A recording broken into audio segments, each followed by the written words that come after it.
Hey, and welcome back to Rennch. Today we are finishing the classic Electrofit Electrocooler install into my 69 911.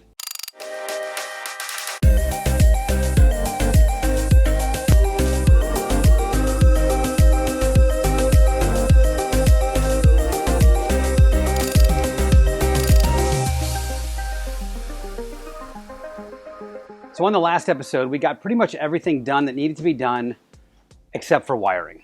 And I've been very intimidated by the wiring, but after studying it last night, talking to Johnny from Classic Electrofit, I'm actually pretty psyched about it. I think it's going to turn out great. So I'm going to actually take you through the wiring harness now and show you kind of what goes where before I stick it in the car. Let's do it.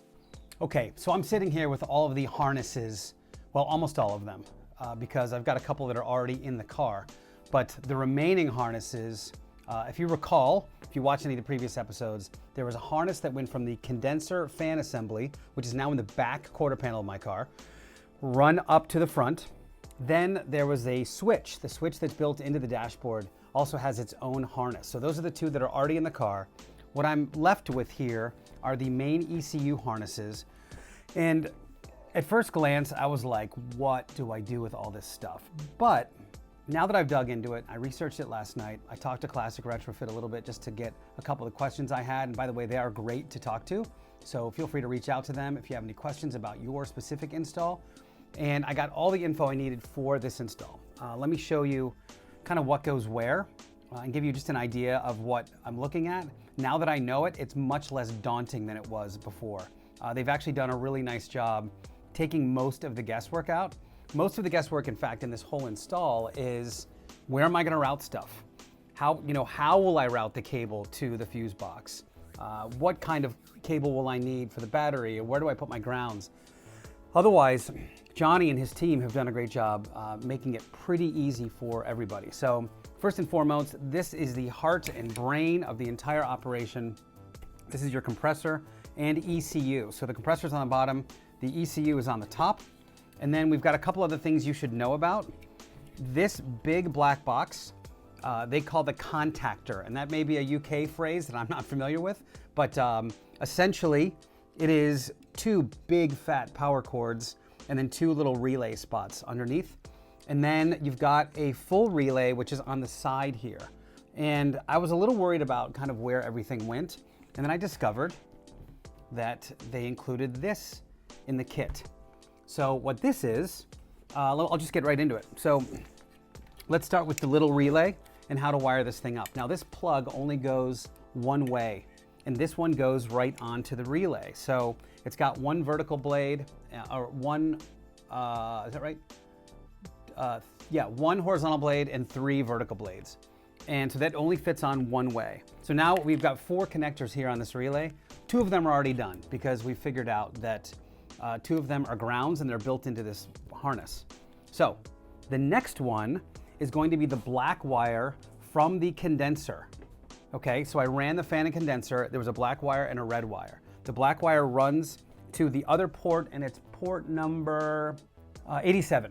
So port 87, and all of these are numbered. If you look, you have to get kind of in there with a light and look really closely. But every one of these blades has a number just outside of it. So number 87 is the black wire that goes from the condenser. Then we have another harness which is built into this gray guy here, right here. So the two main plugs of this compressor are a gray and a black, okay? So on our little fuse, or on our little relay rather, we've got three of the four spots filled out. We've got two grounds, we've got one black coming from the condenser fan, we've got one left over. Well, that one left over is the white cable here from the gray harness. So that's gonna go into number 86. I can't see right now, but effectively you load this into the slot, you load the other one into the slot, then all you have to do is plug it in, and then you're good. It's got everything you need. So let's move actually on to this gray harness. Pretty straightforward, but this was the one that was really intimidating to me because it had a bunch of wires hanging on the end. So what happens is first you have a ground, and that's easy enough. The second thing is this little black ground is going to run to the other spot on this contactor. So the first spot is the gray wire from the gray harness. And that spot is actually, this is something you should know, is the numbers that are on the contactor are reversed. So you actually have to look underneath and look at the numbers that are stamped into the plastic and not the number that's printed on the side. So they give you the numbers for reference on where to put stuff. But in this case, we have the gray wire is supposed to be to number 86, but it shows number 86 on the contactor being on that side when actually it's on this side. So gray goes to 86, and that's cool. And then that other ground that I just showed you right here goes to, is that right? Yeah, the other ground goes to, it is at 85. So this other black ground, so I've got this thing plugged into the relay. It's gonna be plugged in over here. I've got this black ground plugs into the other contactor, and that's how that works, okay? So these are effectively swapping. The white one goes this way, the black one goes this way. And by the way, all of this is in the wiring diagram. I'm just kind of going over the things that I was a little, finicky about, I guess, or I didn't really understand. So anyway, so there's that. Next, we've got this bundle of wires. And it's like, oh no. Well, you'll see this one's kind of long. So he built this so this would run up right to the fuse box, and it's actually really easy. So these two are switched ignition, these yellow and black. The red is live. This should be live all the time. Let me make sure I'm right about that. Blah, boo, boo, boo, boo. The red is permanent live, yep. And then the black and yellow, I believe, is also switched live. And I think they have you connect this to one of the wipers or something like that. I gotta go look at it. But and then the other one is the blue and yellow, which switches to your high beams, your headlights. And I'm actually not gonna use one of them because it's not applicable in my car. So the main one to think about is the yellow ones are switched, the red one is permanent, the blue and yellow goes to headlight, the blue and white rather goes to your rear defogger on that side, and then the blue and red goes to your wiper fuse. So that's it. There's not that much to it. Basically, you're going to be stripping these off and then just plugging them into your fuse panel at the appropriate place. Not that big of a deal. So that's that one. Now, for the black harness, once you go black, you plug that sucker in. This one has a big fatty ground as well. And this is actually going to ground out a lot of the other spots that are here. Easy enough. This one has a couple cool things. This orange is going to connect to the wire that's hanging out of the bottom of your blower, also orange. And then the black and white and brown and yellow just connect to the switch, the push button switch that you ran from your dashboard. Super easy. So these two sensors are a little interesting. You know, on the last episode, I ran all of the hoses. All you do for these is you just poke a little hole in one of the hoses, you drop this thing down in the middle, and then you tape it on top so it stays inside the hose, sort of dangling in the middle. And you do that because these are temperature sensors. The yellow one goes to the cabin. So in my build, this one, I ran those two little snorkels instead of the heat exchangers into the cabin temperature. That's actually sucking warm air from the cabin, and it's gonna go into the inlet of the blower. That's where this goes. So this thing wants to know what the temperature is of the car. And then this guy, I'm actually gonna drop into where I ran the clock vent. This one's gonna pop right there in the middle, and that's gonna say how hot the air is coming out, or how cool, hopefully, the air is coming out of the blower. So the ECU will take all that into consideration and spit out the right kind of air for me. Finally, I just have this red guy, which is a big bomber red wire. This thing wants to go to your battery. So there's actually an 80 amp, it's in the box, but an 80 amp inline fuse that you want to wire right next to your battery. So basically you want to plug this thing in, get a nice fat cable, and they included some in the kit, to run all the way to your battery. And then once it's there, you should be good to go. So this is actually going to be the last cable I run of the day.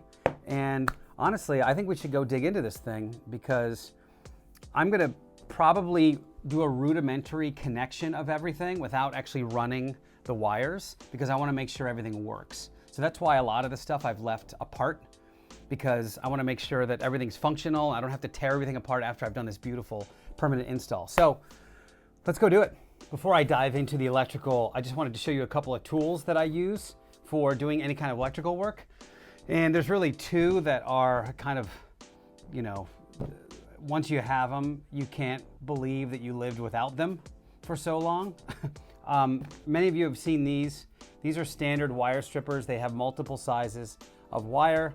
You crimp on the wire and pull them, and that's how you strip your wire. And then the top part here is color coded. And if you see those wiring kits that you can get, you know, at Home Depot or on Amazon, there's blue, red, and yellow sizes, and this corresponds to the blue, red, and yellow on this clamp. So it allows you to clamp the right way. This is okay. It does an okay job at stripping wire. I don't love the job it does in crimping. I find that just crimping dead in the middle doesn't seem to work as well as the kind that kind of scoops down and makes a divot, and I'll show you what I mean in a second. These little guys, there's a lot of ways to strip wires. These little guys are also wire strippers. You would just basically take your wire and again find a spot and just kind of pull, and you've got a stripped wire, which is great. That's all they do, not much else. These I got at an electrical shop, and this is a good tool here. This is like a real pro level tool. I want to say it was like, I'm not kidding, I think it was probably 37 bucks for this one set, but they've got snips on the front, or dikes, or whatever you like to call them. And then let's see if you can see that. Do you see the way this thing is cut? What's cool about that is when you put your terminal in fact, let me just do one really quick. Here's a standard spade terminal. So this is kind of the male version of the terminal. And if you throw that sucker into this, either way, it doesn't matter. It actually does matter which one, but this one can fit in the small or the large. But if I give this thing a good crimp, here's what happens. I don't know if you can see this on the video, but it gives it this, it's almost like, it almost pushes down and makes a hole. It is a way stronger crimp than the flat one. So look for a tool that has kind of a rounded one side, a rounded male side, and then like a small rounded front side, and then a larger rounded female side. And I think those things do a better job. And then this is that tool that I didn't realize I needed until I owned it. And this is not only really fun to use, it's totally adjustable. It's a wire stripper. So I don't know if I can do it backwards, but basically you load the wire this way until it bottoms out, and you give it a squeeze, and then it's stripped. So cool. This makes it fun to strip wires. And sometimes it's not, because sometimes you have to do like 100 at a time. But that's it, you guys. That is the gist of the tools I use for this. And so let's go use the damn things and get this thing in the car. So the first thing I'm going to do is just get a loose run of where everything's going to go and just roughly place it where it needs to be. I also need to run the black wire into the cabin. So I have the red one here. I need to run the black one in as well. The black one needs to connect to that relay on the compressor, and the red one needs to go to the fuse panel. So I can split this one off and kind of run it down this line here. I'll need to run the black one in from underneath in the cabin. And I'm just gonna kind of set the harnesses up the way they need to be. I'm gonna empty all this stuff out too.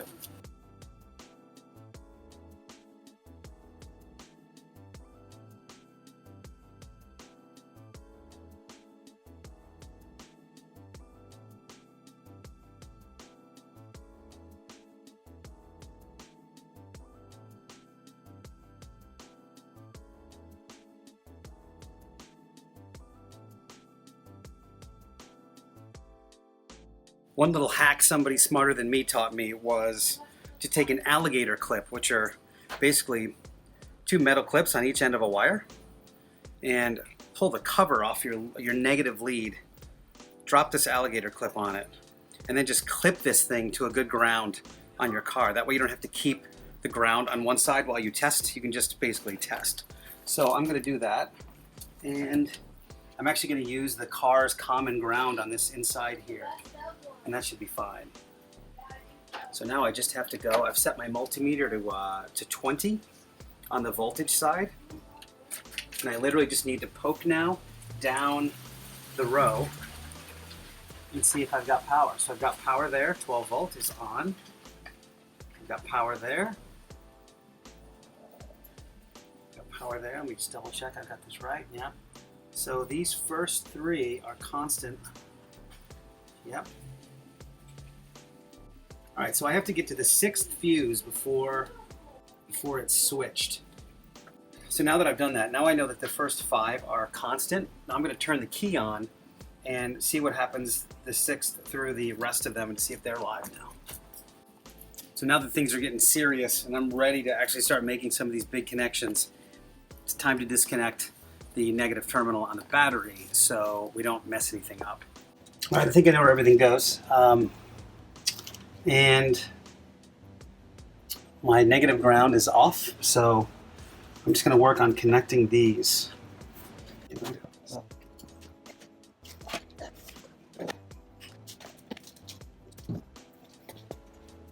So right now I'm just making sure I have all the wires that are supposed to be run to the fuse box in the fuse box, and this one I do not. So I'm going to have to make a wire for this guy.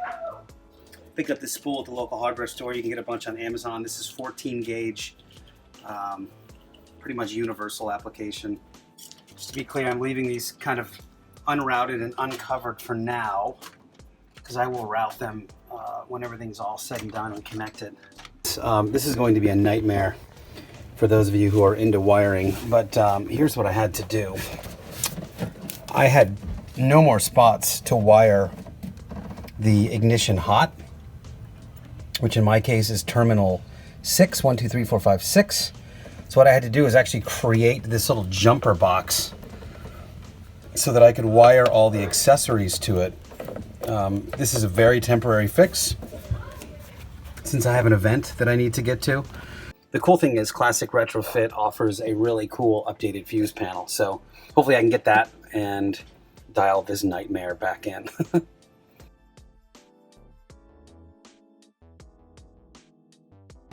All right, we're here at the AC Place Eskimo here in San Diego. And this is the first vacuum test of the system to make sure everything is not leaking. We're gonna do a little vacuum and then a little pressure test and then charge this sucker with 20 ounces of R134 and see if we have air conditioning. All right, so we're officially charging now. Is it Nathan? What is it? Ramon. Ramon. Ramon is the man. And we're officially charging for the first time. And hopefully it holds.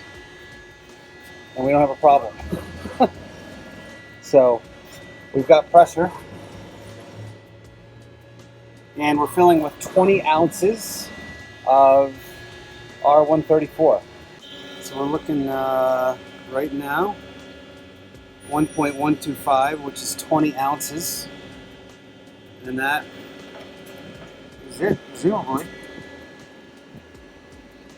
So far, it seems to be holding its pressure.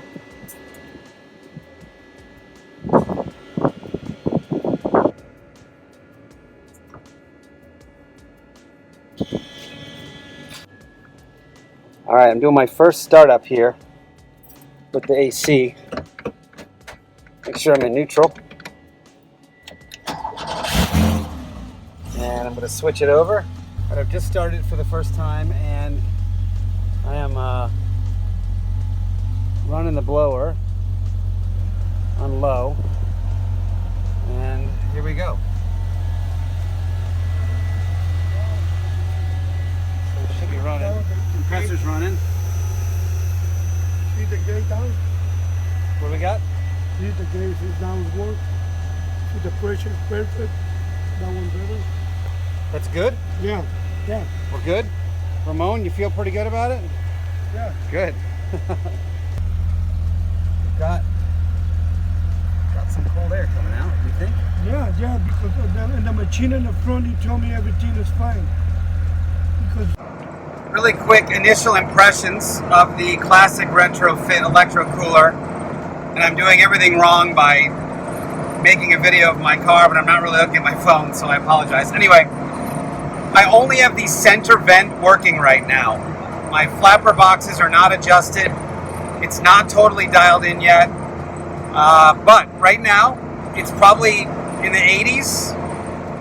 And I literally just have the one center vent working. All the windows are up, and it's pretty comfortable. I could definitely cruise on a highway like this. So once I get the floor vents and the defrost vents on the window working and get my flapper boxes dialed in, I think it's going to be really great. I think it's going to cool the cabin right down. So that's my initial impression for now. I'm going to be safe and jump off of this, but I will keep you posted.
Driving the double G.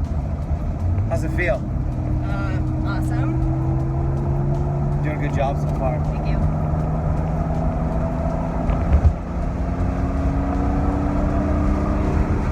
All right, there's Dana. 69911, Route 58 in CA. Super cool. Am I good in fourth?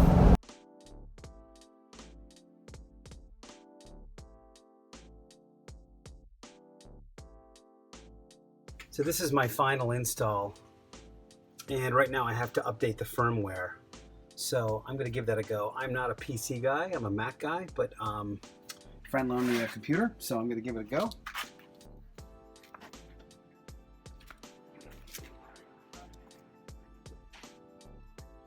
So I've been fumbling with this PC for a few minutes. I don't know how to use PCs, I'm a Mac guy.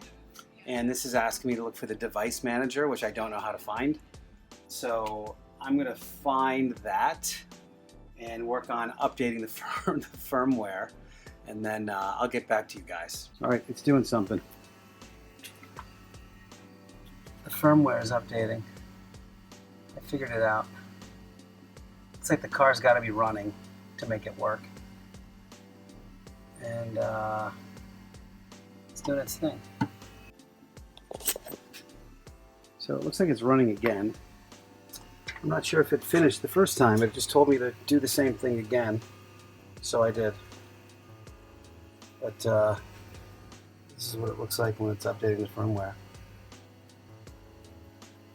And it just closes. And I guess that's it. I'm going to assume that's it, because it's the same thing that happened. But there's no message that says, hey, you've updated your firmware. So hopefully it's okay.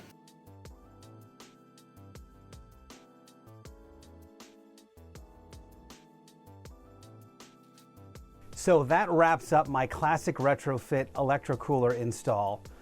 And this is kind of the debrief, if you will, about the whole project. So first and foremost, I think it's a really well executed kit. It does have some growing pains, being that this is the 1.0 version of the kit. I think I'd love to see a solution for long hood cars right out of the box. So maybe a custom bracket that mounts off of the torsion bar plate. That would be kind of cool. Maybe a slightly less clunky firmware update process. I had to wait a few weeks to get a friend that had a PC laptop because I didn't have one. But otherwise, I thought the fit and finish and the workmanship was great in the kit. I'd love to see some solutions for vents for some early cars versus the snorkels. But I think a lot of that stuff is going to just work out as more people install the kit, as more issues come to light, and as Classic Retrofit continues to update the product. So that's kind of the technical side. But here's the philosophical side, which I think is the most important part of this entire thing. There's something really incredible and very different about having a car that's, now in my case 50 years old, that has air conditioning in it. In fact, at breakfast this morning, I was talking to another buddy of mine who has a mid-80s car, and he was saying, like, I can't even go on a date in my car because if I go to drive downtown and it's a hot day, we're both soaked. Like, you can't bring a first date, in a car that has literally zero air conditioning, because they don't get it. The spouse acceptance factor doesn't really understand the panache of, a car that smells of exhaust and gasoline and is super hot. But I'll tell you, there's something really amazing to be able to get on the highway and drive for a couple of hours and get out of your car and feel fresh and feel cool. And that's A. And B, being able to have a regular conversation while you're driving down the highway is something I never experienced in the now 15 years of owning my early 911. So it is a profound difference in the experience of owning this beautiful German-made early 911 to be able to now have air conditioning with it. So 10 times out of 10, I would recommend getting this kit. I think it's a great upgrade. I think that anything that happens with the kit, meaning if you get it right now and they add something down the road, it's just an email away. I think Johnny at a Classic Retrofit will take care of everybody because it's a premium product. He's beautifully engineered this thing, and I think that it's just going to change. Weirdly, I think it's going to change a lot of Porsche lives. I think this product is something that most people could really benefit from in the early Porsche community. So 2 thumbs up for me. Future projects, I'm definitely going to update my vent. I'm going to figure out some more places to get air into the cabin. I've just updated the firmware, so I have to see how that thing feels, but stay tuned for future videos. Until then, thanks so much for watching the entire series. I hope you'll subscribe to the channel. So I've got all kinds of cool multi-video projects coming up, and I hope you guys will dig them with me. Until then, keep driving your car. We'll talk to you soon.